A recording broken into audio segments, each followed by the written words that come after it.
Hi there, everyone. Thank you for joining me today. I'm going to be talking about the Medical and Aesthetics Training Academy, as well as the Level 7 postgraduate qualification that we offer. I'll then do a short overview of some of the treatments that we can do in medical aesthetics and that we teach. Great. So my name is Dr. Manav Bawa. I'm a cosmetic doctor and a GP. And I have a surgical background where I've completed my MRCS with the Royal College of Surgeons. I also completed a master's in surgical education at Imperial College, and I've recently completed the Level 7 postgraduate diploma in clinical aesthetic injectable therapies with Marta. I'm a trainer for Marta at their flagship Harley Street location, and my practice is called Time Clinic, and I'm based in London as well. So Marta, or Medical and Aesthetics Training Academy, we're an international training academy. We have sites all over the world. We train predominantly in botulinum toxin and dermal filler, but we also train delegates in hair transplantation, laser, minor surgical skills and joint injections, as well as peels and skincare courses. We offer masterclasses in full facial rejuvenation, perioral rejuvenation, mid and upper face, as well as lower face masterclasses. We offer a lip masterclass and also a rhinoplasty masterclass as well. We also offer formal qualifications, including the postgraduate Level 7 diploma in aesthetic injectable therapies. And due to COVID-19, we've actually brought out an online theoretical version of this, which is fantastic for distance-based learning. We also offer a Level 7 qualification in facial anatomy dissection training, as well as a couple of laser qualifications. We offer one-to-one training, as well as mentoring and shadowing days, so delegates can come in and treat patients in a supervised manner, or they can watch trainers treating patients and learn, and as well as enhancing their skills. So as I mentioned before, we've got training centres all over the world. We've got training sites in Australia and New Zealand, all the way to Canada, India we've just opened, as well as Ireland and the UK. Now there's a lot of talk about this Level 7 qualification in the medical aesthetics industry, and essentially what it is a qualification more advanced than your bachelor's degree, and almost getting up to your PhD. So it includes a postgraduate certificate, diploma, or master's level. Okay, so we offer a fully regulated OTHM Level 7 postgraduate diploma, and this covers the theory and practical hands-on experience, all to do with injectable therapies. There's a large focus on anatomy, physiology, medical assessment, and photography. We look at the principles and practice of aesthetic injectables, hyperhidrosis, health, safety, and clinical compliance, as well as appraising the clinical literature, which is extremely important. One of the modules is on professionalism in cosmetic aesthetic practice, and this is all learnt through a number of platforms, including e-learning hours. So there are 150 hours. There are 2 foundation days, so these are your basic days coming in to learn your botulinum toxin and dermal filler techniques. This also includes the 2 advanced days. So again, that's the holistic treatments using botulinum toxin and dermal filler of the entire face. We have exclusive mentorship days for those delegates that need a little bit extra time. Also support with webinars, mentoring, and consultations. We assess this in a number of ways, so short answer questions, observed practices, e-learning, critical essays, as well as logbook recording. With the Level 7, you obtain 60 credits, and this can potentially be used towards a master's degree. Now, my personal experience of this was great. I found it quite straightforward with the e-learning.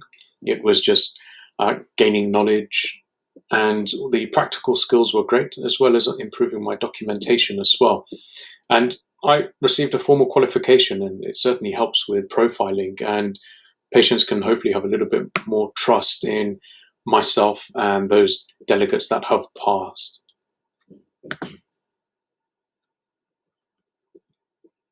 Now, a quick overview of some of the treatments we can achieve with botulinum toxin. So one of the main uses of this is to relax the horizontal lines across the forehead or the frontalis, the glabellar complex, so here. So what we can do is relax that complex of muscles, and we can achieve a more relaxed look or a less angry look for those patients. Crow's feet, so the lines around the eyes can be relaxed, and that can give a less tired look or more bright-eyed appearance. The brow lift, which is where we relax the orbicularis oculi muscle just here, and again that helps to raise the tail of the brow. The masseter muscle, which is here, that can get really hypertrophic and too strong, and this can cause bruxism or grinding or clenching of the teeth or the jaw. This can be easily treated with botulinum toxin to reduce the strength of the muscle, thus reducing symptoms, and it really is a life-changing treatment for those patients. Now, relaxing this muscle can also slim the face. Some patients have quite a square face, so their bigonial distance is too wide compared to their bizygomatic distance. So by reducing the size of the masseter muscle, we can actually slim the face. Relaxing the depressor anguli oris muscle that pulls the corner of the mouth down can reduce that downturned mouth or upset appearance, and that can really just lift back up. The mentalis muscles, so just here, that can cause dimpling of the chin when patients give a sad look, and it can also contribute to that horizontal labiomental crease. We see many patients with smoker's lines coming down across here, or lipstick lines, however you like to call them, and by relaxing the orbicularis oris muscle, we can just relax those lines very subtly. Now the gummy smile, this is caused by the LLSAN, elevating the upper lip too high, showing too much gum when a patient smiles. So relaxing that muscle can bring that upper lip just a little bit lower, and it can give a more aesthetically pleasing smile. Now, complications, we must all be aware of complications, and there are generic ones whenever an injection or a needle is used, and they include bleeding, bruising, infection, asymmetry. And with botulinum toxin, some of the rarer risks are brow ptosis, lid ptosis, double vision, and asymmetrical smile when treating the lower face. And it's really important to know your anatomy, use a safe technique, be aseptic, choose the right doses, and pick the right patients for your treatments.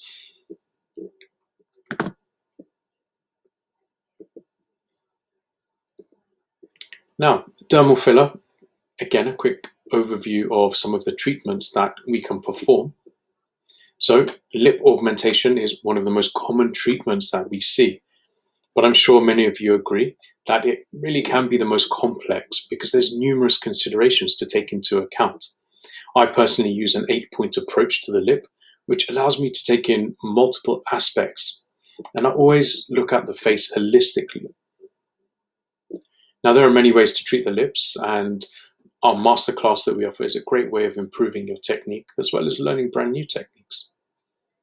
Nasolabial folds, so these are usually a foundation treatments, and once a practitioner has gone to the advanced class, really we learn to augment the mid-face, which really is the cause of the nasolabial lines. As I'm sure you know, we have the fat pads all around the face, and as they shrink, there's nothing holding the skin up in place, so it sags down. So reconstructing that fat loss and bone loss will lift up the skin, reducing that nasolabial fold. So that's where we would normally start. Again, the marionette line are classed as a foundation treatment, and again can be improved by lifting the mid-face, lifting at the angle of mandible, as well as stretching the chin forward, so increasing the projection of the chin. Remember, many patients have a receding chin due to age or genetics. So projecting that chin anteriorly stretches out that marionette when used in combination with lifting. Yes, some patients do need some attention to their marionette line as well, and this can be done after treating the midface to lift and projecting the chin. Temples, really nice treatments and can provide a really healthy look to patients. It's also great at lifting the tail of the brow up, giving a less tired appearance. The jawline, that sharp jawline, is extremely in vogue right now, and we can really create a defined jawline with dermal filler. There are numerous techniques out there increasing the bigonial distance, so a bolus, okay, to project and stretch. Also using a cannula to define and give that really sharp edge. Tear troughs, so the hollows under the eyes, they're a very sought after treatment, and this is one of the most complex and advanced areas of the face. One of the tricks is to use the correct product, obviously.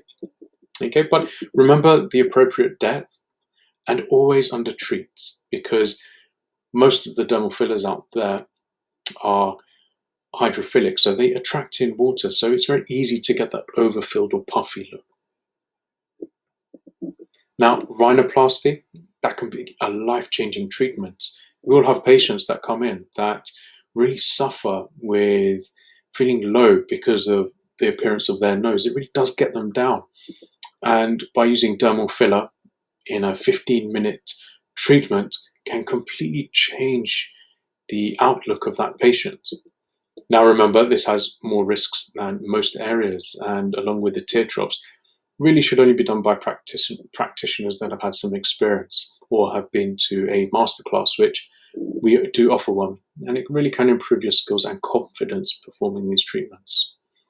Now, an ongoing debate is needle versus cannula, and there are positives and negatives to both, and my personal opinion right now is to be able to use both competently and safely.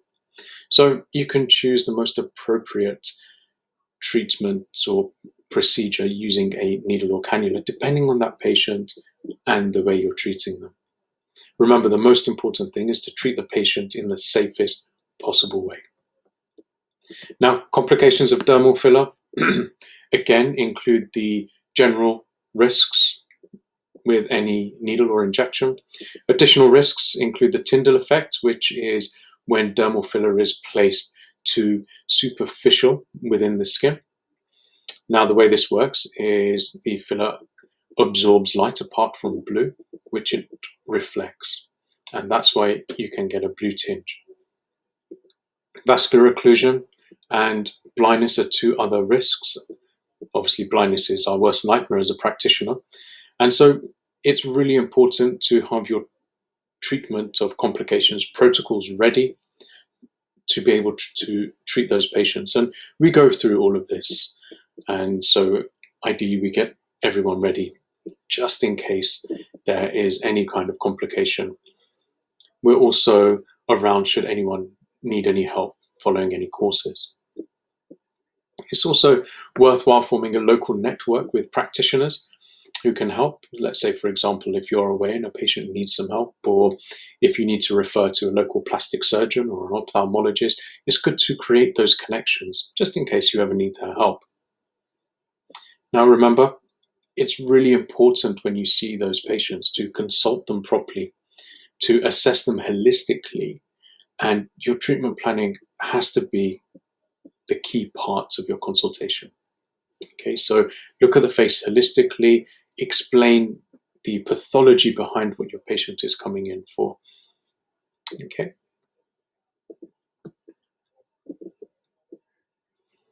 Great, so thank you so much for listening. Please check out Marta's website for further information and online learning. So you can catch that at www.martacourses.com. Thank you once again. Bye-bye.